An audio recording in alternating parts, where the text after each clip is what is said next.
Hi everyone, welcome to a new devlog. In this episode, we'll see some new props I modeled in Blender and some tests with Metahumans to incorporate them into my character creation workflow. So let's get started.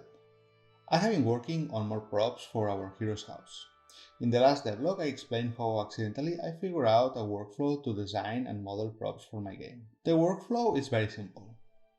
I think in a real context. In this case, the house has no electric heating, so it's heated with firewood. For this, I have created a small station where there are some logs, tools to chop firewood, and of course a little storage area where they can keep the pieces of firewood dry.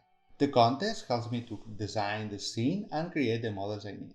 Once I have the design, I create a collection with unique elements. These are the ones I will UV unwrap and use for texturing.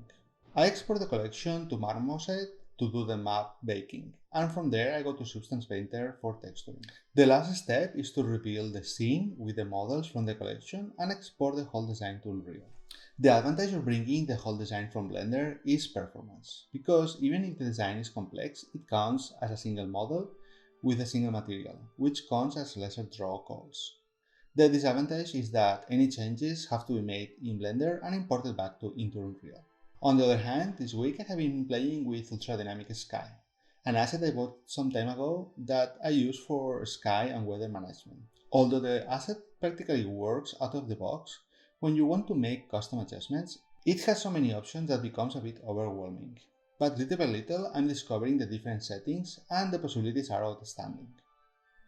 I have to check how it penalizes the performance because by default I think the asset comes at best quality. I'll leave the link in the description in case you are interested.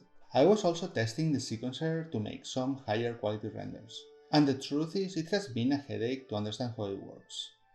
Now that I have been using it for a few days, the results of the renders are spectacular. If you use world partition, you have to use spawn cameras instead of possessed cameras. I comment on this because until I discovered it, I went crazy. If anyone has the same problems, leave a comment below and I'll be more than happy to help you. Finally this week, I was testing the new Mest to Metahuman tool. This tool allows using any mesh as head, which makes creating custom metahumans much easier. The goal was to see if I could use metahumans in my workflow to create characters for my game. The truth is that the new system is great, and it amazed me how easy it is to create realistic humans. After playing with the system and doing some tests, I have come to these conclusions. Metahuman is designed to create realistic humans. This means that characters with more stylized or cartoonish proportions don't work as well. For example, it's impossible to scale the eyes. That for my game is problematic since I'm making a mix of stylized and realistic, so I can really use the system at the moment. But if your game only uses humans as characters, Metahuman is a great solution. I did some tests with a head I sculpted. It had 200,000 polygons without retopology, and the system swallowed it without a problem. So with Metahumans, there is no need to retopologize or create bodies or rigging. That's done automatically by the tool.